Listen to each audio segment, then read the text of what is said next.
से बेहतर की तलाश करो, मिल जाए नदी तो समंदर की तलाश करो। बेहतर से बेहतर की तलाश करो, मिल जाए नदी तो समंदर की तलाश करो।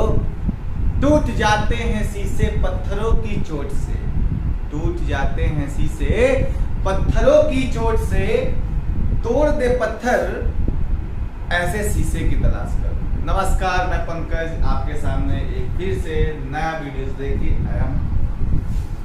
और इस वीडियोस में हम लोग मेथड ऑफ सब्स्टिट्यूशन जो इंटीग्रेशन का कर रहे थे उसका सेकेंड पार्ट होगा। इसमें रूल नंबर 2 डिस्कस करेंगे हम लोग, उससे कुछ क्वेश्चंस वगैरह भी देखेंगे हम लोग। तो चलिए स्टार्ट करते हैं। That is second lecture of method of substitution, rule number 2। तो चलिए हेडिंग लगा लीजिए, जल्दी से लगाइए हेडिंग, लगाइए methods of substitution rule number 2। Method of substitution rule number, देख ध्यान से समझें बच्चों, इस रूल नंबर 2 में क्या है। Rule 2, integration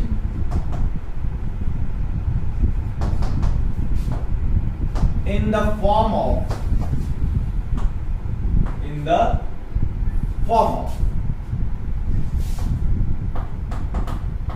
sin mx cos nx, ये sin to the power mx into cos to the power nx dx, ये m पावर है, ये n पावर है। इस फॉर्म में जो भी आपके पास इंटीग्रल सॉल्व करने के लिए रहेंगे, इंटीग्रेशन करने के लिए दिया रहेगा, तो आप क्या करेंगे, इसके लिए रूल नंबर 2 डिस्कस होने जा रहा है। आप अच्छे से देखें, मैं पूरा विश्वास दिलाता हूं आपको कि ये पूरी लेक्चर आपको समझ में आएगी।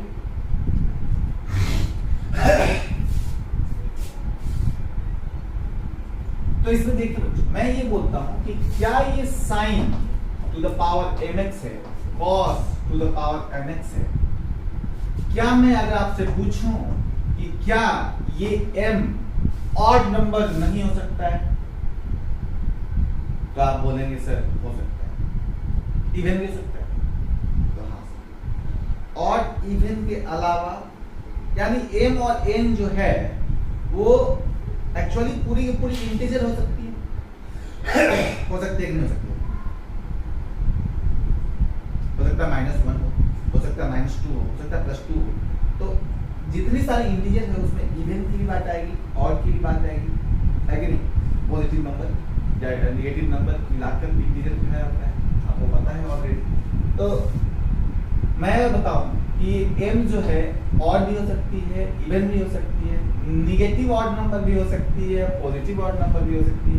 मतलब यही कहना है मुझे। और पॉजिटिव इवन नंबर भी हो सकती है और नेगेटिव इवन नंबर हो सकते हैं। मैं यही बात बताना चाहता हूँ कि ये इनमें से इतनी पॉसिबिलिटी बन सकती है, ठीक है। m और n आपको पता चल गया, ये पावर है और ये क्या क्या पॉसिबिलिटी हो सकते हैं, ये मैंने डिस्कस कर दिया। अब मैं पहली पार्ट की बात करता हूँ कि मान लिया जाए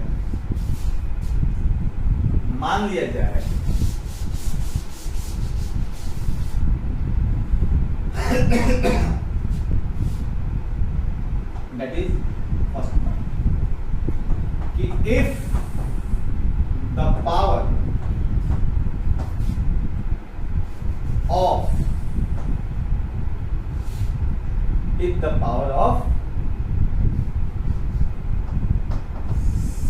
sin x is odd, positive integer, then put z is equal to cos x। पहला मैं ये कहना चाहता हूं सॉरी, ये कि अगर साइन एक्स का पावर ऑड पॉजिटिव इंटीजर हुआ, यानी इस तरह के फॉर्म आए sine to the power cube x dx, इस तरह का फॉर्म आए sine cube dx cos square dx, दोनों में क्या है साइन के दोनों में क्या है साइन की जो पावर है वो ऑड है। तो आप ये दोनों क्वेश्चन को सॉल्व करने के लिए z is equal to cos x put करेंगे। मेरा बस इतना ही कहना है। यानी आपको साइन के पावर को जब भी ऑड देखना है, चाहे उसके साथ कॉस मल्टीप्लाई हो या ना हो, इस केस में मैंने नहीं लिया है कॉस, इसमें लिया है, दोनों में आपको कॉस मल्टीप्लाई हो या नहीं हो, बस आपके साइन के पावर को कंसीडर करना है। अगर आप कंसीडर किए कि साइन की पावर ऑड है, आप बिल्कुल z is equal to cos x put करें और सवाल को सॉल्व करें। समझ में बताइए, ये पहला रूल आपको समझ में आया होगा। मैं क्वेश्चंस कराऊंगा, आप देखें ध्यान से। सेकंड,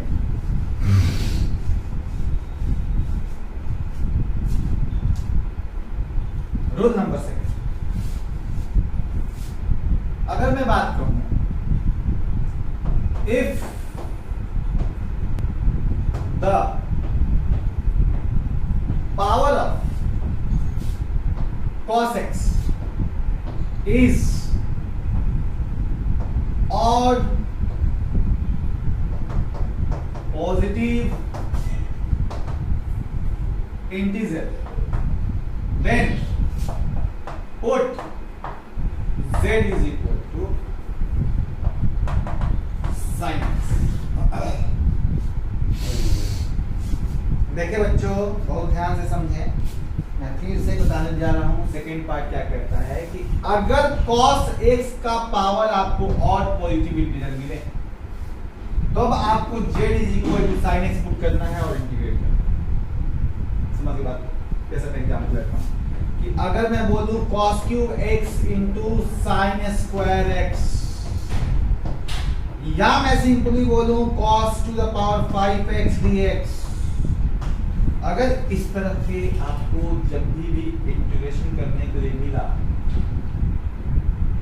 तो आप z is equal to sin x put करेंगे। क्यों? बिना देखे आपके बस cos के पावर को और देखना है।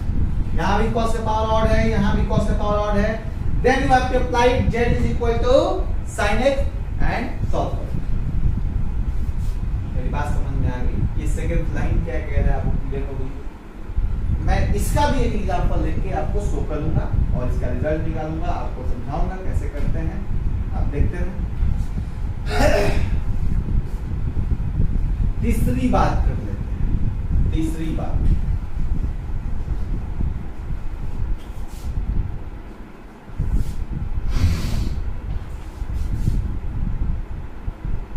देख,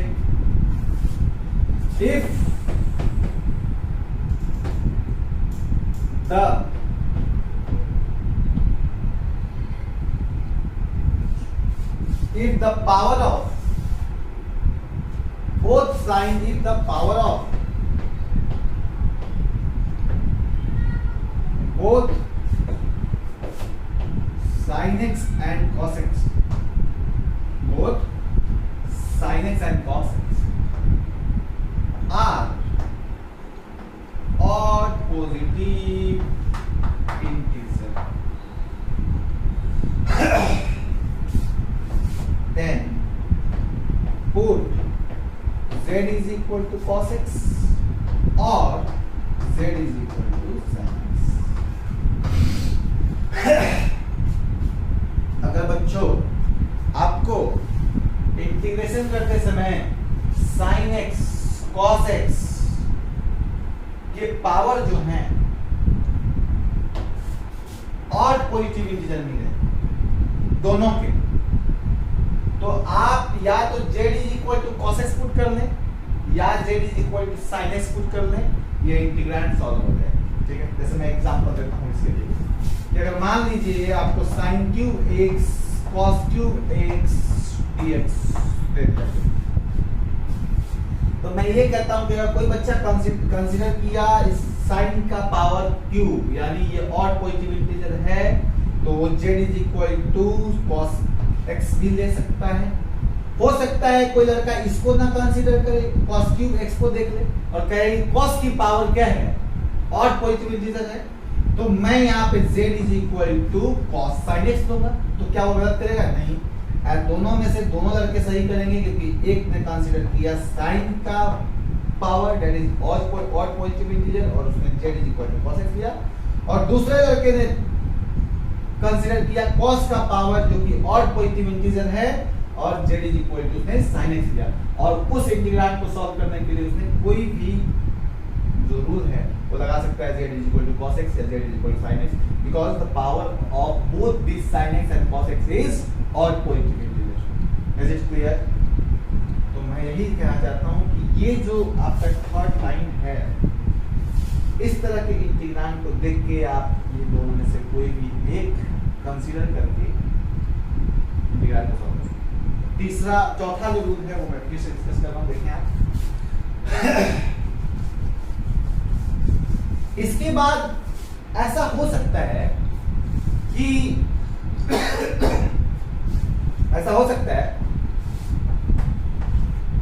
sin x और cos x की जो पावर है वो ऑड पॉजिटिव इंटीजर ना आए, हो सकता है वो निगेटिव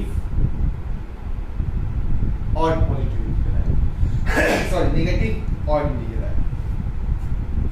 ठीक है, ठीक है, मैं बताता हूँ, एक एग्जांपल लेता हूँ। If the power of neither cos x nor sin x is odd positive,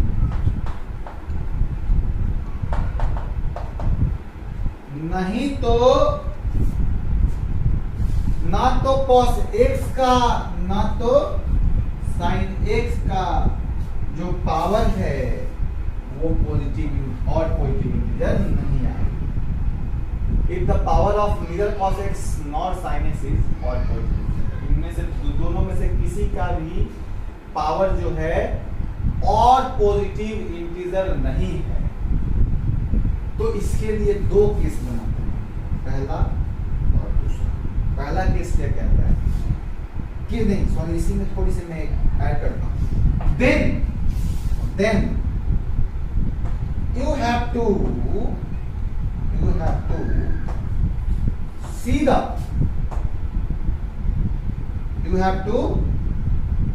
see the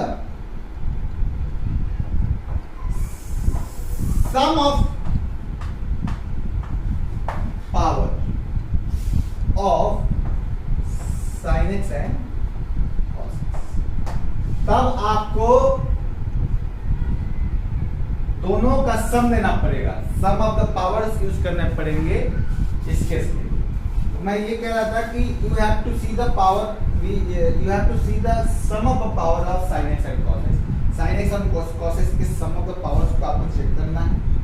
ठीक है, इस केस में आप अगर sin x and cos x के जो पावर्स को देखेंगे तो ये जो पावर्स हैं वो हो सकता है कि नेगेटिव इवन नंबर आ जाए। मैं एग्जांपल देता हूँ, हो सकता है कि नेगेटिव इवन नंबर आ जाए। ठीक, तो मैं केस बनाता हूँ यहाँ से, if the sum of power is negative even number, then put z is equal to x। ये बच्चों मैं इस फर्स्ट लाइन सेकंड लाइन को क्लिक कर रहा हूँ, तो आप देखेंगे फर्स्ट लाइन और सेकंड लाइन को मैं क्लिक कर रहा हूँ। फिर मैं आपको समझाता हूँ कि मैं जो लास्ट लाइन आपको दिखाया उसका मतलब क्या है। देखिए अगर sum of power is negative even number आए, मतलब क्या देखें, अगर मैं बोलूं कि 1 में sine cube x cos square x,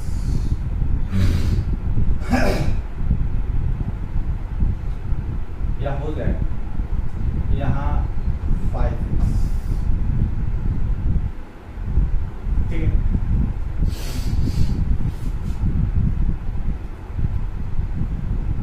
अगर ऐसे हो जाए तो आप क्या इसको कर लीजिए, इसको आप as it is sine -3x cos to the power -5x dx, आप ये लिखें, पावर पे इसको क्या देगा माइनस में हो जाएगी कुछ चीजें। तो कहने का मतलब इनका सम ऑफ पावर आप करेंगे तो माइनस एक आएगा।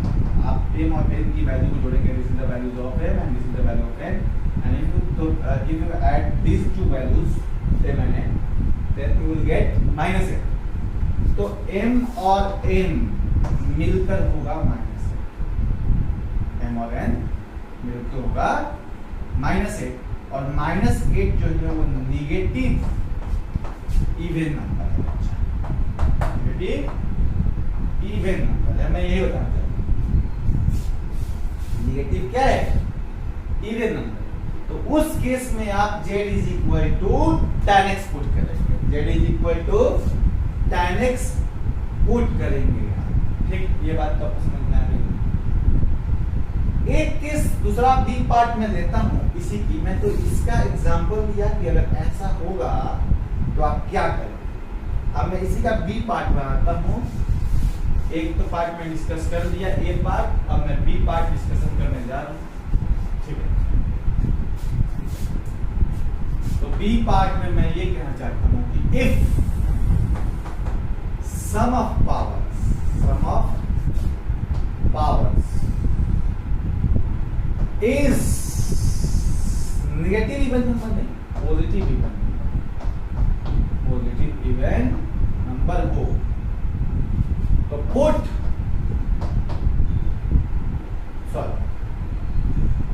then use the method of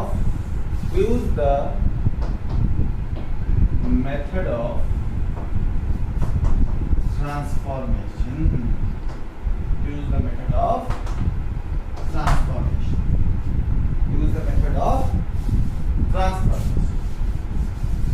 ये बात आपको समझ में आए, समझा देता हूं इसका मतलब क्या हुआ। देखें, ये जो बच्चों सेंटेंस कह रहा है, क्या कह रहा है समझिए, sum of powers is positive even number. क्या ऐसा पॉसिबिलिटी नहीं है कि इन दोनों का पावर जो देखा जाए वो इवन पॉजिटिव नंबर आ जाए, जैसे कि sine square x cos square x. अगर मैं बात करूं यहाँ पर m की वैल्यू कितनी है, 2 है, n की वैल्यू कितनी है, ये 2 है, दोनों को जोड़ते हैं m plus n is equal to 2 plus 2 is 4। तो ये जो जोड़े तो ये क्या है, that is positive even number. अगर ये ऐसा आए then you have to follow the method of transformation. Method of transformation क्या आपको बता दूं, आप ट्रिग्नोमेट्री में पढ़े होंगे, जैसे साइन स्क्वायर एक्स को आप 1 माइनस का cos 2x 1 माइनस का cos 2x अपॉन में 2 cos स्क्वायर, ये सारे फॉर्मूलेस को आप यूज कर सकते हैं। ये मेरा मेथड ऑफ ट्रांसफॉर्मेशन का जो फॉर्मूला है ट्रिग्नोमेट्री के अंदर, उसको यूज करके आप इसको इंटीग्रेट करेंगे। मुझे पूर्ण विश्वास है कि आपको ये सारे रूल्स जो मैंने लिखवाए वो आपको समझ आ गए होंगे। अब मैं इसकी क्वेश्चन की तरफ बढ़ता हूं। तो सबसे पहला मैंने बताया था आपको कि अगर साइन एक्स का पावर और पॉजिटिव इंटीजर हो तो ऐसे क्वेश्चन को कैसे सॉल्व करते हैं, तो आइए देखते हैं।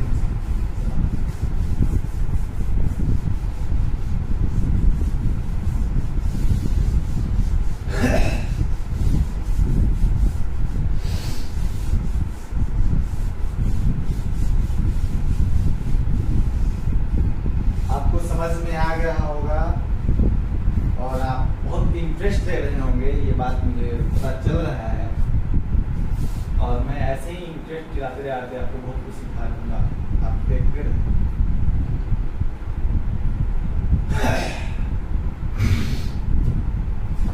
जैसे कि एक क्वेश्चन मैंने लिया, इंटीग्रेशन, देख लेता हूँ सवाल आपकी कौन कौन से सवाल है। चलिए एक मैं क्वेश्चन ले लेता हूँ कि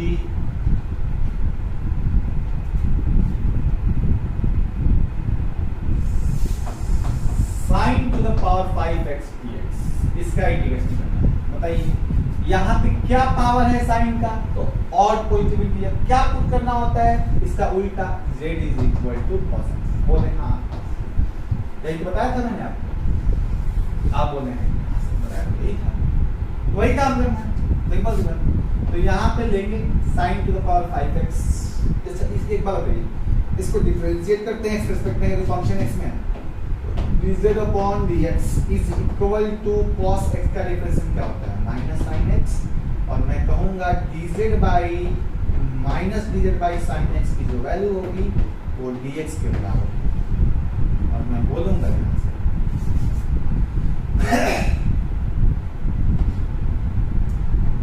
sin to the power 5x as it is लिख देता हूँ, और dx की जो वैल्यू है minus dz upon sin x लिख देता हूँ, ठीक है। साइन से यहाँ घटा देता हूँ, माइनस कॉमन ले लेता हूँ, sin to the power 4x बच जाएगा और dz बच जाएगा। अब बच्चों मैं इस चीज को क्या लिखता हूँ, देखें आप इसको, माइनस का जो साइन है वो लिख दिया, साइन स्क्वायर लिख सकता हूँ इसको x, और उसका स्क्वायर कर सकता हूँ dz। और मैं अगर बताऊँ कि इस वैल्यू को अगर साइन एक्स स्क्वायर को 1 माइनस का कॉस स्क्वायर एक्स लिखूं और उसका स्क्वायर dz लिखूं, तो कोई दिक्कत आपको नहीं हो सकती कि साइन स्क्वायर एक्स की वैल्यू माइनस स्क्वायर होती है। बहुत बढ़िया, इसका स्क्वायर था ऐसे चीज स्क्वायर बता दिए, वेरी बहुत बढ़िया। यहाँ से आया साइन स्क्वायर, यहाँ पे क्या किया मैंने, dz मल्टीप्लाई, क्या कर दिया, मल्टीप्लाई कर दिया। लेकिन एक चीज पहले है, यहाँ पे आप वैल्यू रखने आप, ये क्या हो गया 1 माइनस cos x की वैल्यू क्या है, z है, यहाँ पे cos स्क्वायर x है तो z स्क्वायर हो गया और उसका स्क्वायर हो गया। अब आप क्या करें कि इसको आप तोड़ें, तो 1 का square plus z to the power 4 minus 2z square dz, यहाँ पे आया ये चीज, इसको लिख देते हैं dz। अब मैं पार्ट वाइज सब में इंटीग्रेशन लगा देता हूँ, तो इसमें लगा दिया।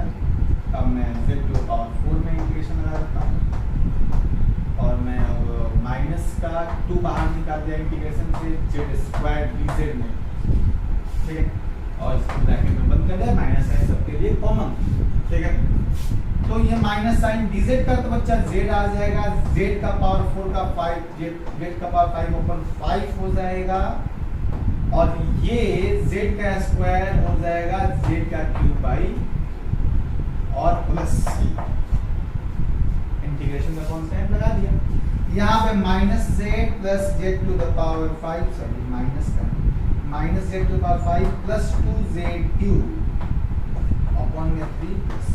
अब आप देखें क्या z मैंने cos x को माना था, तो जो पहले पॉजिटिव नंबर है उसको लिख देते हैं, तो 2 cos cube x upon 3 plus, sorry minus, ये वाला minus cos 5 to the power cos to the power 5x upon 5 minus cos x plus, this is the required. आप चेक कर लेंगे, मैं चेक कर लेता हूँ इसको, हाँ रिजल्ट यही है। चलिए इसको नोट डाउन कर लेते हैं, आपको समझ में आ गया होगा कि कैसे हम लोग करेंगे, इसको नोट डाउन करें, मैं सब कर लेता। Okay thank you.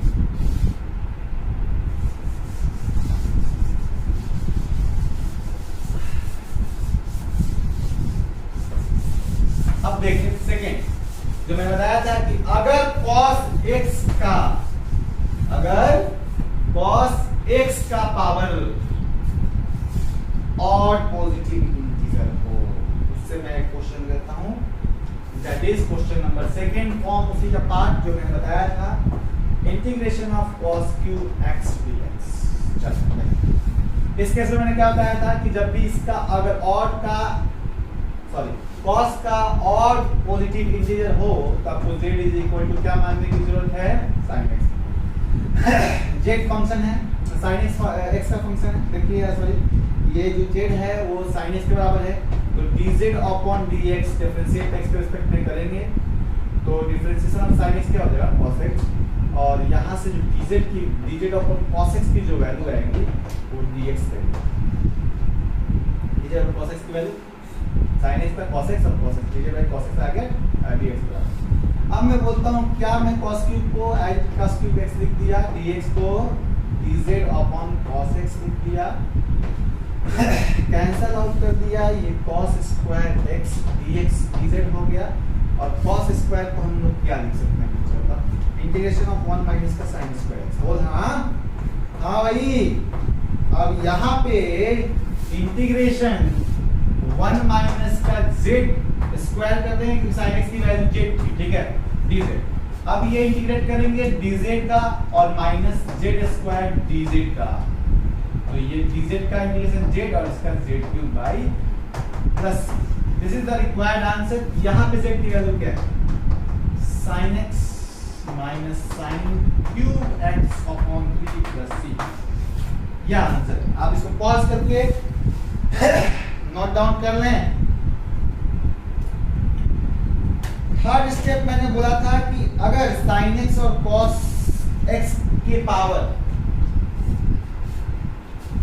मैंने क्या बोला था, sin x and cos x के जो पावर हैं और पॉजिटिव इंटीजर हैं, if the both the power of sin x, देखिए लोग ना बचा देंगे, if the both the power of sin x and cos x is odd positive integer, यही था, यही क्या कराया गया था।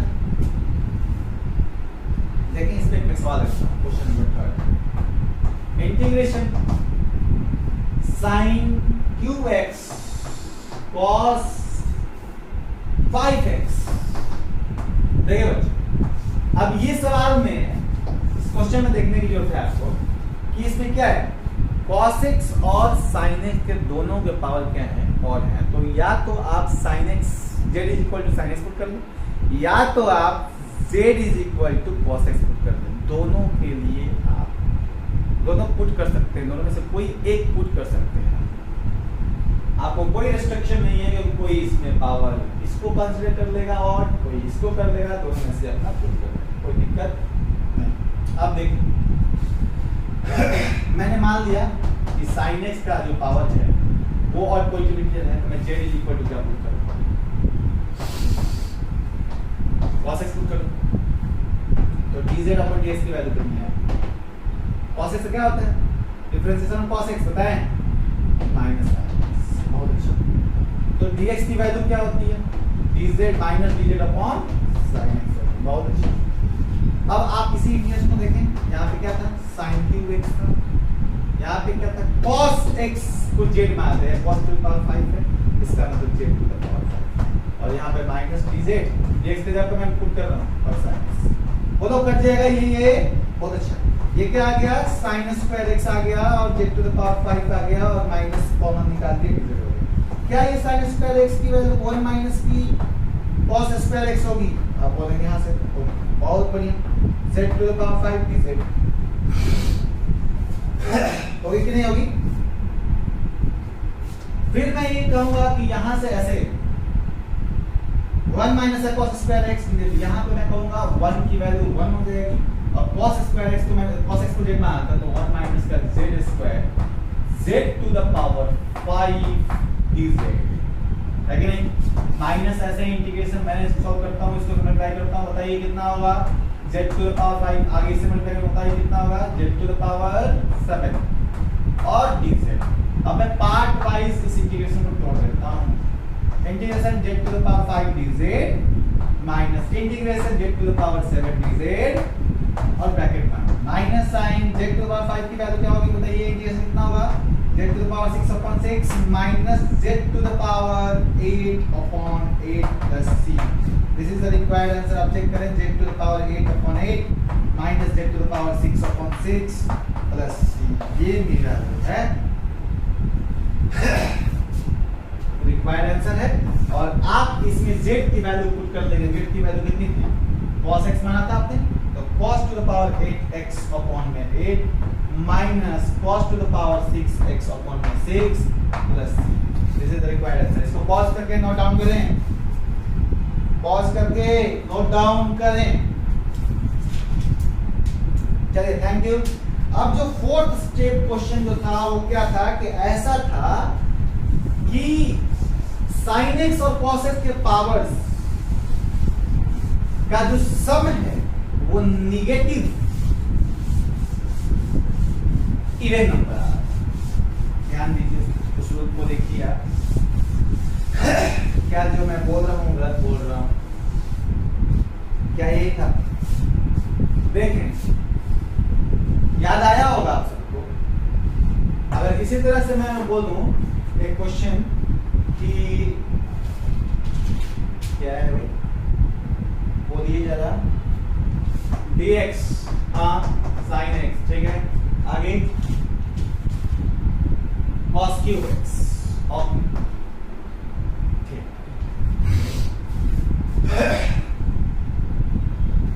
ये आपको क्वेश्चन दिया हुआ, तो क्या इसको हम किस फॉर्म में लिख सकते हैं? sin माइनस 1x cos का माइनस। आपको क्या दिखाई दिया यहाँ पर? n जो है -1 है और n जो है -3 है। m प्लस n आपको करना पड़ेगा, -1 -3 -4। और जो -4 आपने किया वो क्या है? निगेटिव इवन इंटीजर है। निगेटिव इवन इंटीजर है क्या नहीं है? तब बोलेंगे है सर। तो आपको क्या करना था? Put z is equal to 10x, यही पुट करना था।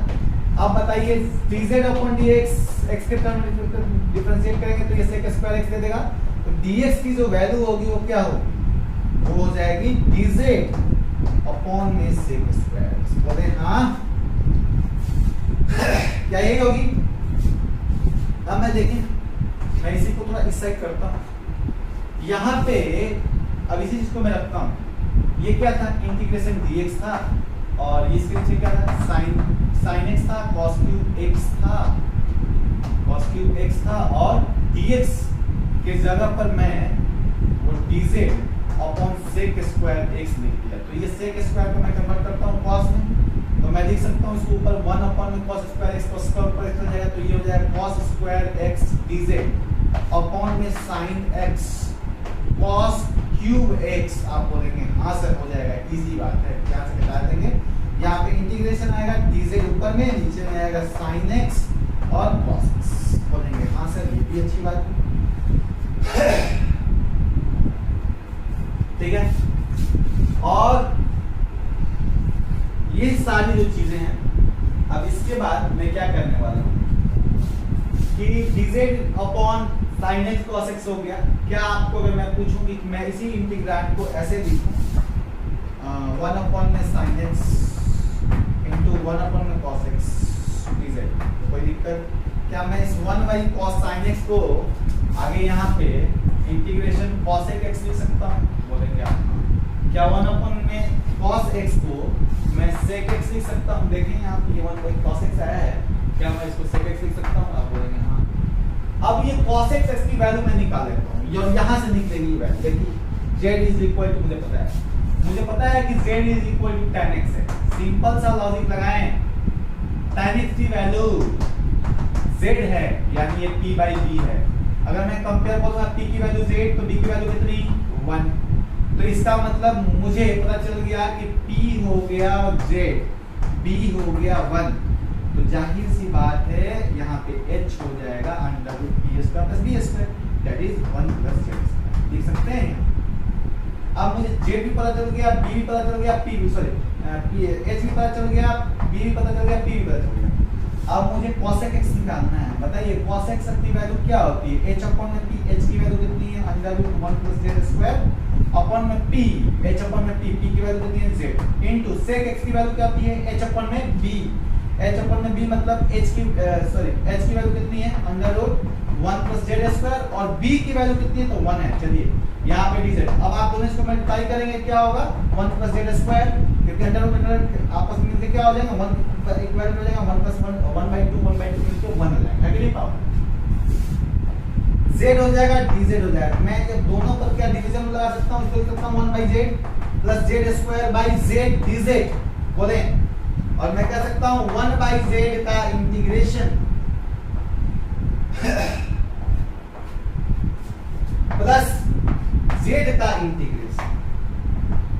आप बोलेंगे हाँ सर पॉसिबल है, ठीक है।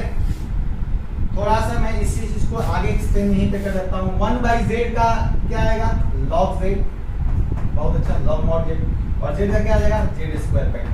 क्या मैं log z को यहाँ पे log z किसको माना था tan x को माना था, tan लिख सकता हूँ tan x और इसको क्या लिख सकता हूँ tan² x/2 प्लस यही मेरा रिक्वायर्ड आंसर होगा। इसको नोट डाउन कर लें बच्चों। अब लास्ट सेक्शन में कराने जा रहा हूँ, दैट इज पांचवा था कि क्या अगर sum of powers even positive number आए, ये तो और positive sorry negative even number, अब तो मुझे पॉजिटिव इवन नंबर की बात करें, ठीक है। तो रीड करते हैं, इसको नोट डाउन करें।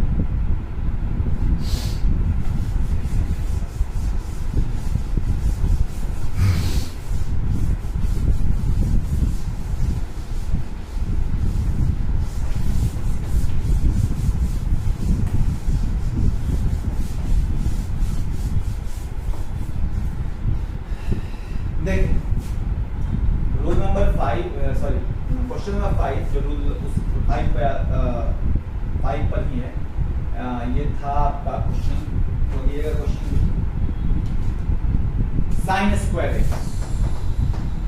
cos² x dx। देखिए बच्चों इसका पावर भी दोनों का सम ऑफ पावर क्या है इवन पॉजिटिव इंटीजर है। इस केस में मेथड ऑफ ट्रांसफॉर्मेशन यूज करते हैं। मतलब ट्रांसफॉर्मेशन देखो ट्रांसफॉर्मेशन मेथड यूज कैसे करेंगे। 1 sin² x को क्या लिख सकता हूं 1 माइनस का cos2x/2। इसको मैं क्या लिख सकता हूं 1 माइनस का प्लस का cos2x/2 dx। मैं अगर देखूं a² - b² यानी 1 का स्क्वायर माइनस cos² 2x हो जाएगा अपॉन में 4 बोलो। और मैं आगे इसको एक्सपेंड कर लूं तो मैं कहूंगा इंटीग्रेशन 1 माइनस cos² 2x की वैल्यू हो जाएगी कितनी sin² 2x बोले by 4 dx।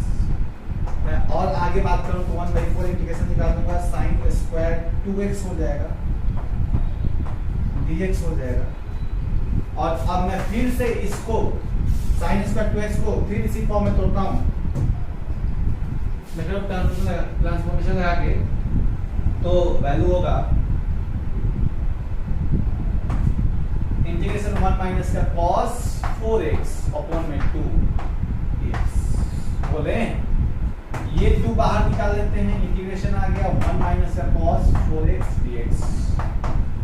और मैं दोनों की बात कर दूं ये तो मैं तो लिख दूंगा इसको dx minus integration dx minus integration cos 4x dx बोले। और मैं बोलूं 1/8 dx की वैल्यू x होती है और इस cos 4x की जो वैल्यू होती है वो होती है sin, ठीक है 4x/4 ये वाला कांस्टेंट आता है नीचे लिखने में, ठीक है। तो ये हो जाएगा x/8 minus sin 4x/4 plus this is the required answer. आप चेक कर लेंगे, ठीक है। और मेथड ऑफ सब्स्टिट्यूशन हम लोग खत्म कर दिए सेकेंड रूल। अब थर्ड रूल में बताऊंगा, उसके लिए अलग वीडियो देख के आऊंगा और इतना ही वीडियो बहुत लेंदी हो जा रहा है। तो कीप वॉचिंग और इसी तरह अपना प्यार आप मुझे मुझ पर नया रखें। और मैं आपके लिए फिर से एक नया वीडियोस मेथड ऑफ सब्स्टिट्यूशन का रूल नंबर 3 बहुत जल्द लेके आ रहा हूँ। तो thank you, keep watching. Okay, thank you.